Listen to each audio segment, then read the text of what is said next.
चाहिँ हाम्रो hiking group है परदेश नम्बर 1 को थोरै थोरै एउटा यहाँ हाम्रो हाइकिङ चाहिँ झन्डै नै 3 घन्टाको हुनेछ है। हामी बिस्तारै हिँड्दाखेरि 3 घन्टा हुनेछ। हामी करिब उकालो बाटो चाहिँ यहाँसम्म मात्रै हो। बिचमा गइसकेपछि हामीले खाना खान्छौँ अथवा हामीले के ल्याएको खाजाहरू बाँडेर खान्छौँ त्यहाँ। किनभनेदेखि उताहरू पाको गरेर आउनलाई अलिकति समय लाग्छ। तपाईँलाई त्यो मात्रै हो। त्यहाँ समय चाहिँ हामीले बिस्तारै हिँड्यौँ भने 3 घन्टाभित्र हामी सबैले भ्याउँछौँ।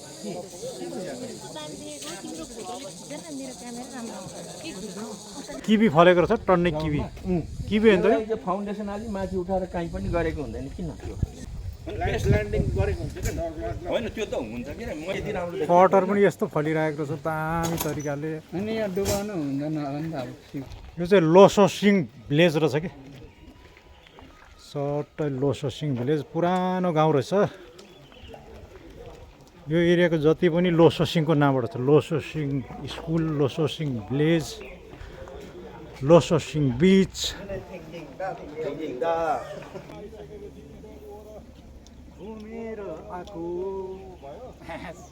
हाम्रो भान्जा त पुरा मुस्कान दिइरहेको छ त ऊ त्यहाँ देखाउ न हाम्रो भान्जाले यस्तो मुस्केर छ। यो भान्जाको मुस्कान देखाउ न त्यहाँ बिस्तारै मुस्कानै गइसक्यो भान्जा।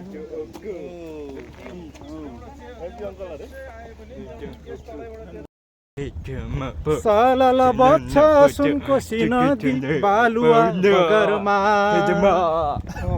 बाँचुन्जेलसम्म हाँस खेल गरौँ मरे त खोला बगरमा जिन्दगीको भरोसा के छ र 2 दिन मायालाई दिउँ न के छ र उँभोलाई हेऱ्यो देउराली डाँडा उँधोलाई हेऱ्यो बगर भने चाहिँ हो क्या हो।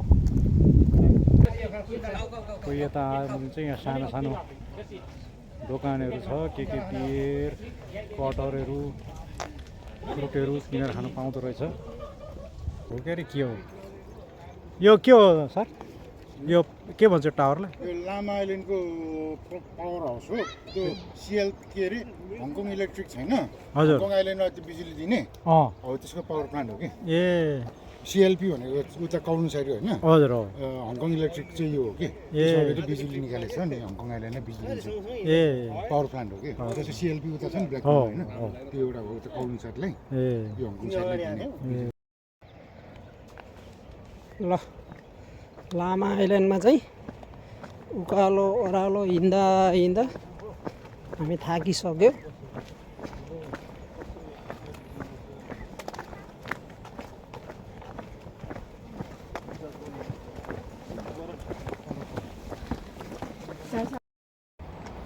यो चाहिँ हाम्रोतिरको नेपालको उन्यु जस्तो देखिन्छ। उन्यु नै हो कि के हो? पुरा यस्तो गाडी रहेछ है। हाम्रो 2 जना सहकर्मी मित्रहरू हेलो यता हो यता के हो यस्तो दामी छाल हेर्देको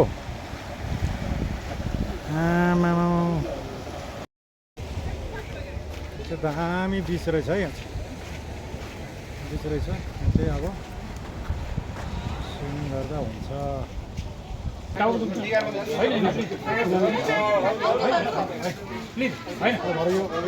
कसैले गुन्द्रुकको अचार ल्याएको, कसैले अन्डा ल्याएको, कसैले फ्राइड राइस, कसैले कोदोको रोटी, सबैले बाडी चुडिकन चाहिँ साह्रै मिठो तरिकाले खाइयो है। पे गरिकन अब उकालो अब सुरु हुँदैछ। अब हामी करिब 2 मिनट 3 मिनट पछाडि लामा आइल्यान्डको उसमा अब लामा आइल्यान्डको चाहिँ अब चाइनिज गाउँहरूमा अब यो ठाउँमा चाहिँ हामीले प्राइभेट प्रोपर्टीहरू पनि खरिद गर्न पाइन्छ भन्ने एउटा ठाउँ छ। त्यो ठाउँ पनि हेर्दै र अहिले त्यो घर पनि सेलमा रहेको, त्यो घर सेल रहेको र हाम्रो मेन उद्देश्य यो ठाउँमा यसरी आउनुको उद्देश्य चाहिँ हाम्रो न्यू जेनेरेसनहरूलाई यो ठाउँमा हामीले घर पनि किनेर बस्न सकिन्छ भन्ने चाहिँ जानकारी गर्ने उद्देश्यले यो थोरै रुट चेन्ज गरेको कारण त्यो हो हामीले।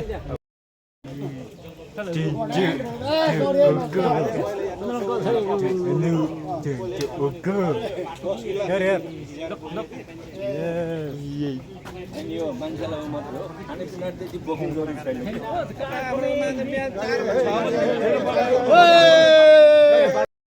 यहाँ चाहिँ यसरी अस्तु राख्दो रहेछ। भैटा छ यो अस्तुभित्र, कसैले बाहिर राखेको छ, कसैले चाहिँ यस्तो बनाउँदो रहेछ। तर लास्ट चाहिँ होइन, अस्तु। हामी यो ताइपेङ ओल्ड भिलेज, यो चाहिँ ताइपेङ ओल्ड भिलेज लामा आइल्यान्डको हो। ताइपेङ ओल्ड भिलेज है, यहाँबाट हेर्ने दृश्यहरू। आहा,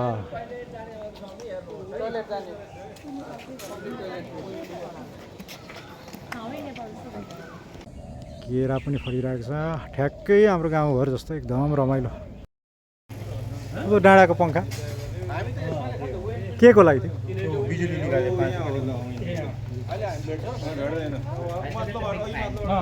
एकछिनै दाइ कस्तो छ हाइकिङ?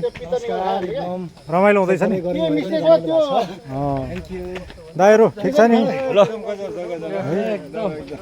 दामी हुँदैछ। प्रदेश नम्बर 1 को पदयात्रा, नयाँ वर्षको पदयात्रा एकदम राम्रो हुँदैछ।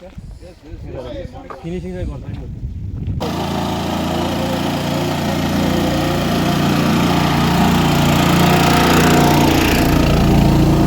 पाककोक काउसेन भन्ने ठाउँ आयो है। भत्केको घरहरू पनि छ।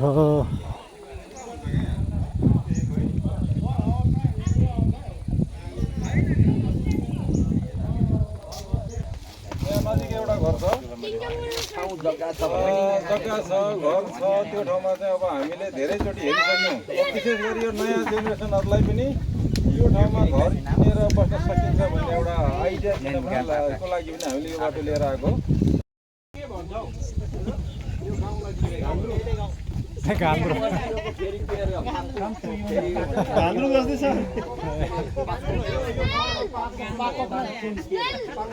यो चाहिँ लामा आइल्यान्डको घान्द्रुक अरे। किन्ने भनेको चाहिँ यो रहेछ है, घर चाहिँ टक्कै कम्पाउन्डले घेरेको रहेछ।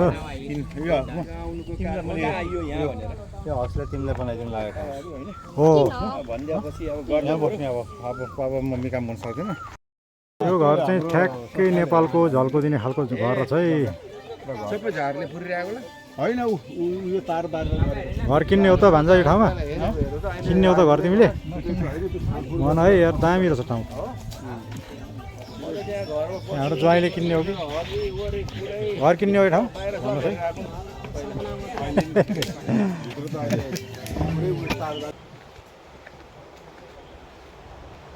है मामा आउनुहोस्।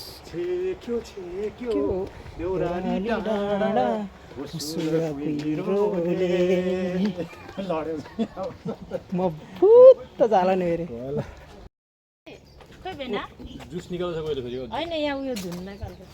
ओ भान्जा के खाएको हौ तिमीले? आँच, यो हङकङमा आएर आफ्नै बारीको जस्तो किमु खाएको? यहाँको मान्छेले चोर भनेर बाँधेर गोद्ला है।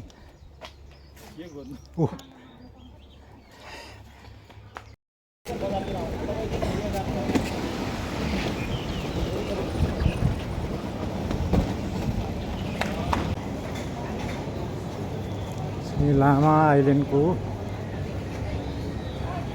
हङकङको अन्त्यतिर हामी आइसकेको छौँ। If I some